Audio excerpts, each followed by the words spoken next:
It's hard to believe, even after all the delays, we're already on round 7 of Series 2 of my Bank Box Battle Series with Nickels.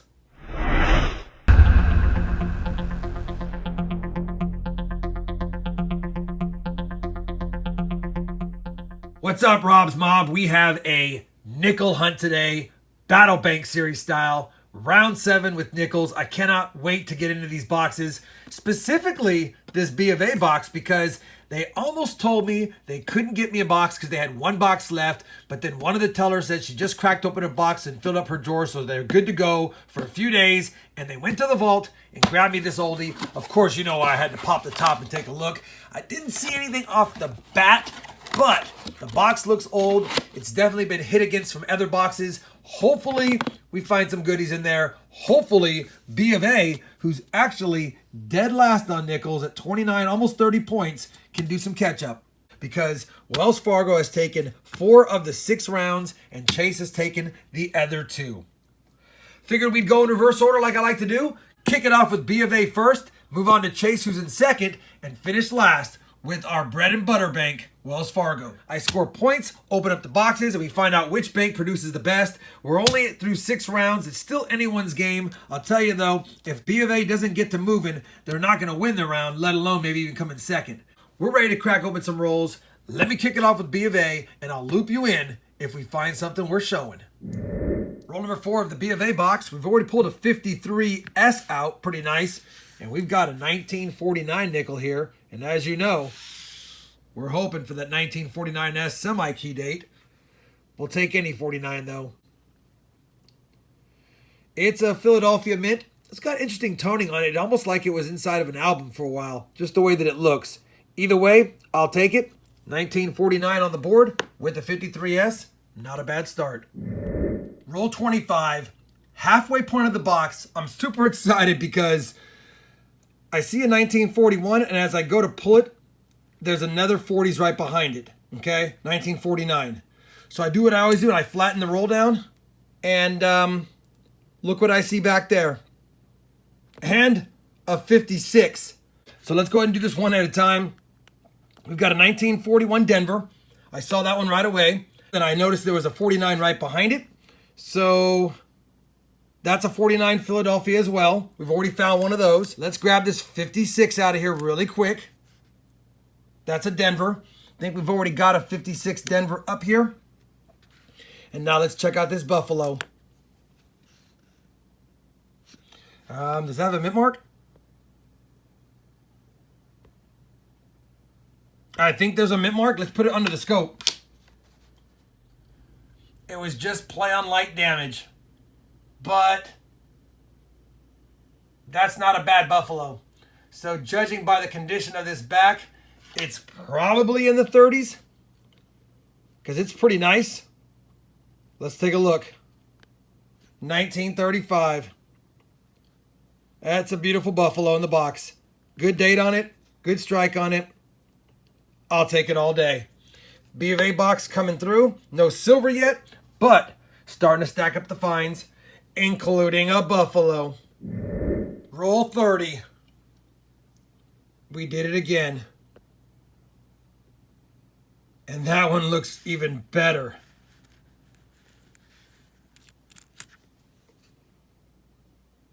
Wow. 1929S. Look at the detail.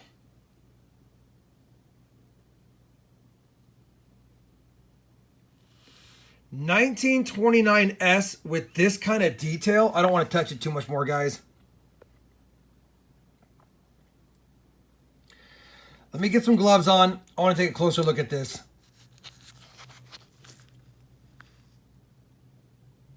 Wow. This is very nice. Let's take a look at it under the microscope. I don't think it's really too much damage. It looks like it's just some discoloration, but that's a full horn. A little bit of wear on the high points, obviously on the back, but look at that strike.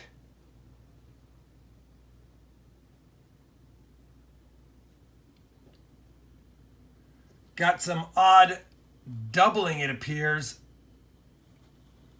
on the mint mark as well. I'll take a closer look at that off camera. But that is fantastic detail. Obviously, it's got some wear on the high points. So it's probably not MS, but it's at least AU 50 or more. So even though there's 7.8 million minted, this is not a very hard Buffalo nickel to get in good shape. Still, right around $20, $25 in this condition, in my opinion. That is an absolute stunner in the box. And we enjoyed finding this 35 one, 35p. I thought that was in pretty good shape for a circulated Buffalo nickel. That's about the best you can hope for in a box. But we just found a stunner in the box. Beautiful. All right, well, I'm super excited. That's 2 Buffaloes in this B of A box, one in great shape, and only 5 rolls after the last set of finds. So let's get the 20 more rolls. Very next roll, roll 31. We've got a 40s nickel, 1946 out of Philly. Roll 35. We've got a 1941 nickel out of Denver. Roll 37. It was the second to the last nickel of that roll. It's another 1949 out of Philadelphia. Roll 46. We've got another 1940, I believe, nickel here. 1940 out of Denver. And that's actually, I say another, that's our first from 1940 in the box. Well, we finished that box of B of A nickels, and it was actually a dandy. We got 15 nickels in the 50s, albeit none were key dates or semi-key dates. Still good to find 15. We got 7 in the 40s. Also no keys or semi-keys, but a good mix of years. On top of that, we found 3 2009s. Unfortunately, all Denver once again for me. And then a really nice 1963 nickel right here. Really great shape. Out of Denver. We'll add it to some rolls. I always roll up the nicest of finds. Overall, we did find a couple of Buffaloes. No silver, no V-nickels, but 2 dated Buffaloes. A 1935 out of Philadelphia in pretty good shape. Overall, I was very happy to find this one. And then boom, I find this one. A 1929S with great detail. Full horn on the back. Look at that strike. Got some of the luster. Wish it didn't have that mark right in the middle of the Buffalo. And on the other side, it does have a ding on the Native American's cheekbone as well. But in circulation, you don't find them like this too often. Happy to have found those 2 Buffaloes, especially in the B of A box where I don't find a lot. And multiple other finds. 27 finds. That's better than a find every other roll. This is going to score well. I'll get it in the stat sheet. And then we'll move on to Chase. So I plugged in the B of A stats, and it was its best box. 45.5 points. It's best by almost 10 points. That's a solid box. It actually ranks only as the 4th best box because Wells Fargo had a 55 and a 48.5, and Chase had a 48.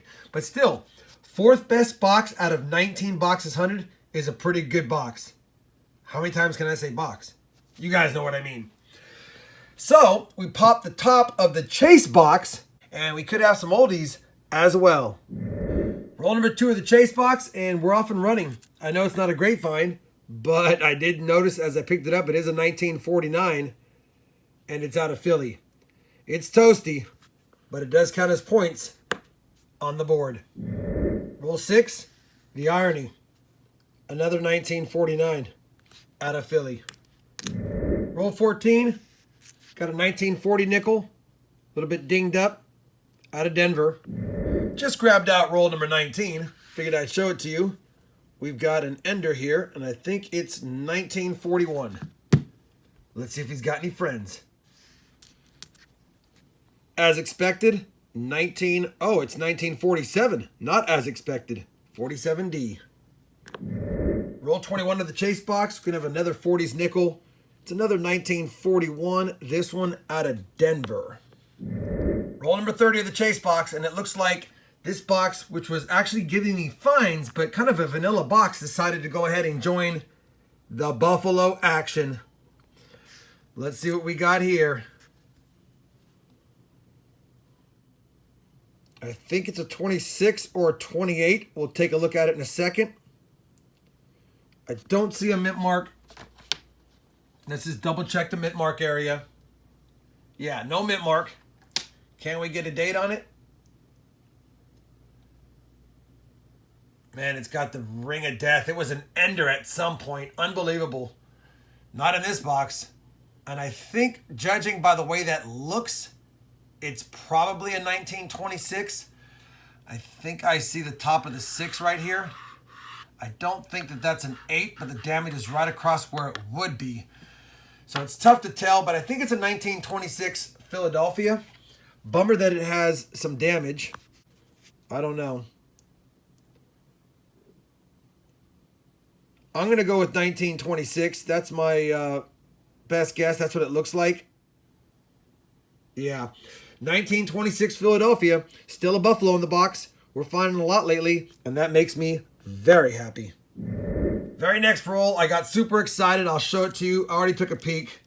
Thought that might be a war nickel right there. But as with nickels, just because they have the war nickel look doesn't mean they are. 1984.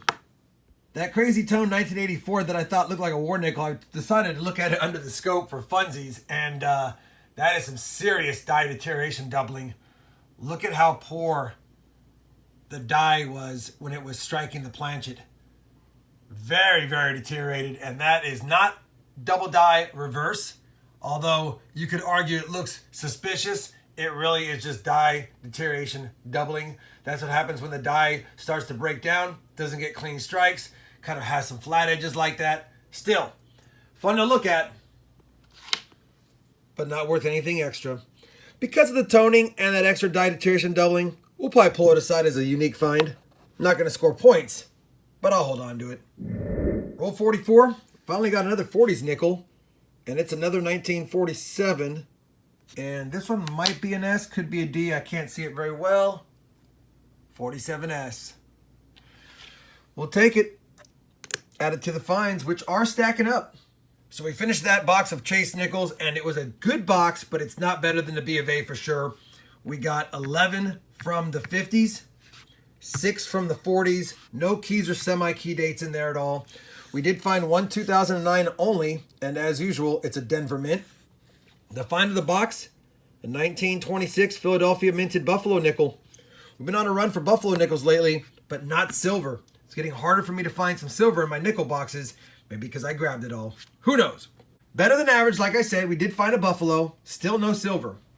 Can Wells Fargo bring us silver and Buffaloes? Let's get to hunting. Well, it took us 9 rolls, but we finally got our first find of the box. This one's going to be a 1940 out of Denver. Roll number 12, and I've come to the conclusion that this is just going to be a Buffalo week because we've got another Buffalo nickel. First of this box, but fourth of the not even through 3 boxes yet. And it's got a date, 1930. And it's got a mint mark. 1930S. Let me just double check the front. Yep. 1930S, Buffalo nickel in the box. And we're only in the 12th roll. And it's only the second find. I got so excited I turned the camera off. I guess I'll just let you know it's not a key date or a semi-key date. Obviously the 31S would have been nice. But it's still an S minted Buffalo nickel. And it's still a 1930, under 6 million minted. In this condition, probably worth a few bucks. But I'll take it all day. Roll number 19. And we've got a crazy toned 1940. It's heavily damaged. And it is a 40S, I believe. I think that says S right there.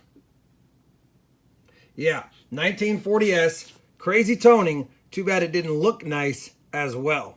But we'll take it. Can't get mad at finding a 40s nickel in the box. Ever. Roll 25 of the Wells box and just cracked it open. Could be a war nickel. Our first of the round. Hoping it is. Oh, man. Fooled again. Another beat up 1980. That's why I don't film a lot, because you never know if you're going to get fooled. But, man, I had to. This one had the look. But it's not it. Roll 31, and we finally got a foreign out of these 3 boxes. No 09s yet in this box, but this is a 1979 Canadian. We'll take it. Roll 38. Yeah. We're not done. Another Buffalo. And did I zoom in and see a quick mint mark? Is that a Denver mint? Let's take a look. Denver mint mark. This one is trashy though. But can't get mad at finding a mint mark. Probably not going to have a date. Let's hope it does. It might. I think that's a 1936. Let me set it down. See if we can get a good angle on it. Yep. 1936 Denver. And it's pretty toasty, but I'll take it. 1936 Denver. Buffalo nickel in the box. That's 5 in almost 3 boxes.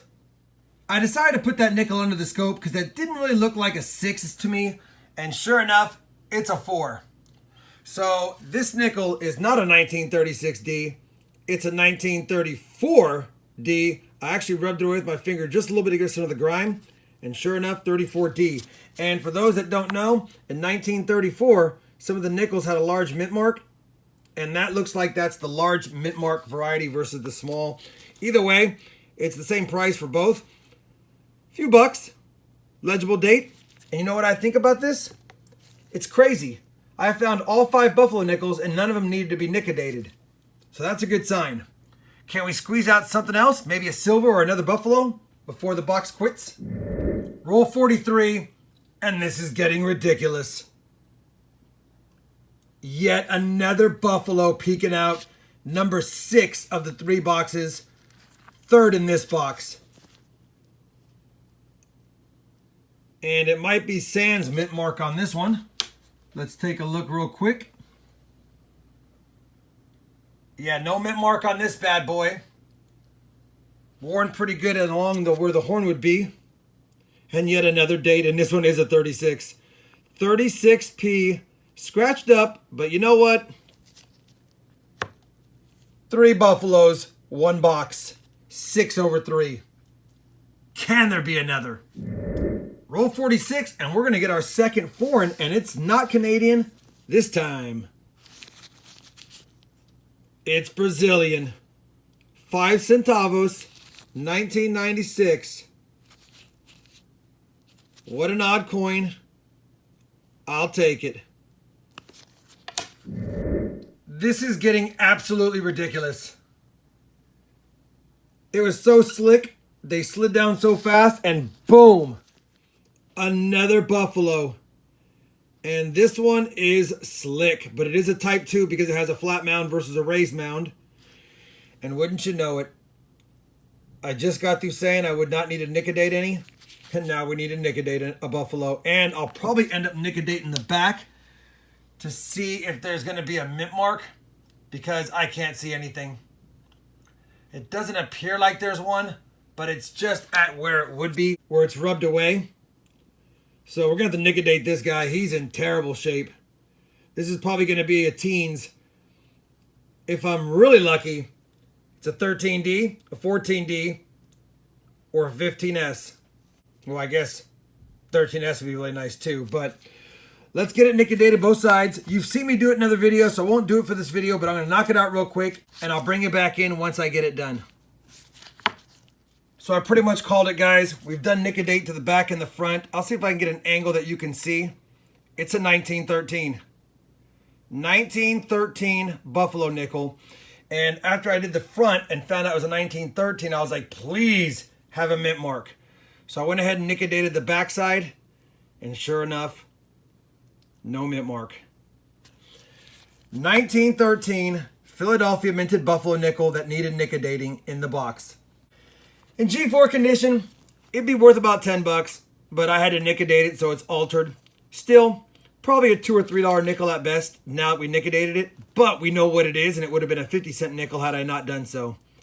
If it would have had a D or an S, the D is worth 120 in G4, and the S is worth 350 in G4. And after nickel-dating, it would have been about 10 or 20% of that value. Would have been a really nice nickel.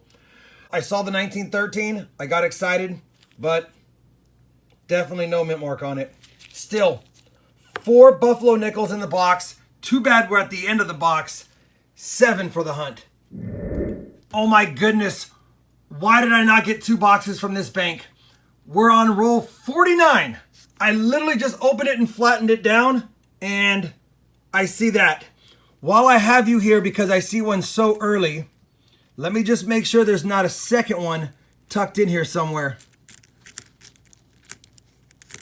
There is not. This is going to be the 5th buffalo nickel of this box. No mint mark. 1937. No mint mark. 1937 buffalo nickel in the box. That is ridiculous. 5 buffaloes. That is way more than a herd. That is a stampede, and I'm excited. Let's go through this roll, and I'll open that one live just in case. All right, I figured we'd open this one live. You know how it goes. You open it live, nothing happens. But after finding back-to-back rolls of buffaloes and so many in the box, I figured at least let's open the last roll together. Just in case. So there's the edges. We'll flatten it down. We'll bring this up. We'll take a quick peek to see if we see any buffaloes. I see a 53 here, I believe. Yep, a doomed 53 out of Philly. And as luck would have it, we open it live and there's not a 6th one in this roll. All right, let me finish the hunt and then we'll do the recap. Well, Wells Fargo did not want to go quietly. We finished that box, and you know what? Not a lot of early Jeffersons. We had 4, 5, 6, 7, 8, 9 from the 50s, and none of them are really nice. Only 2 from the 40s, and both pretty trashy, and both 1940. We had 2 foreigns, a Canadian and a Brazilian coin. 1 2009, again, Denver. It's all I ever find. I kept another cool toner, just like that 1940. It's a 1964. Damaged and corrosive, but you know what? Still kind of cool. And then I kept a pretty nice 1970S. I was hoping there'd be some steps. There really isn't. But I don't find them very nice very often, so I pulled it out. 5 buffaloes. Unbelievable. A 1913 that we had a nickel out of Philadelphia. A 1930 out of San Francisco. A 1934 out of Denver with the large mint mark on the back. A 1936 Philadelphia. And a 1937 also out of Philadelphia, and not that bad a condition, to be honest. Well, with all those buffaloes, that Stampede should go ahead and put this box at the top, despite a great box from B of A. Again, not a lot of side finds, so we'll have to see, but 5 buffaloes, what are you going to do?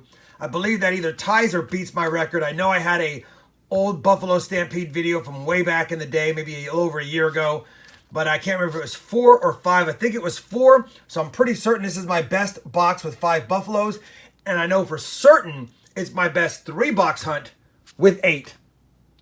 I'll be back after I get them plugged in the stat sheet, and we'll see which box won officially. Well, we got the stats plugged into the stat sheet. Wells Fargo with those 5 buffalo nickels, 53 points, took the round. B of A had a great box, 2 buffaloes, scored 45.5 points. They got a lot this time of the earlier Jeffersons, which helped the points. Chase, you know, it had a little bit below average box at 30.5 points. So the official, after 7 rounds now, Wells Fargo's at 43.9, Chase 37.2, and B of A picked up some ground at 32.1. Again, technically it's still anyone's game, but that box from Wells Fargo definitely put them in a commanding lead. And honestly, they're averaging 1.3 Buffaloes per box now with that 5. They've had a couple of 2 Buffalo boxes and a 5 Buffalo box. So can't get mad at that. Ironically, no silver for the last 3 boxes for Wells, no silver for the last box for Chase, and no silver for the last 2 boxes for B of A. So we're on kind of a silver drought with Nickels, but not a Buffalo drought, and I'll take those all day. And then, of course, the V Nickels continue to elude me. As always, I've only found 2 in the history of my corner hunting since 2017. Crazy. Last piece of evidence is, I wonder if the lucky glove helped. Who knows? At the end of the day, I enjoyed this nickel battle. Round, man, epic. 8 Buffaloes. If you enjoyed it too, I'd appreciate a thumbs up. And as always, everyone, happy hunting. And thanks for watching.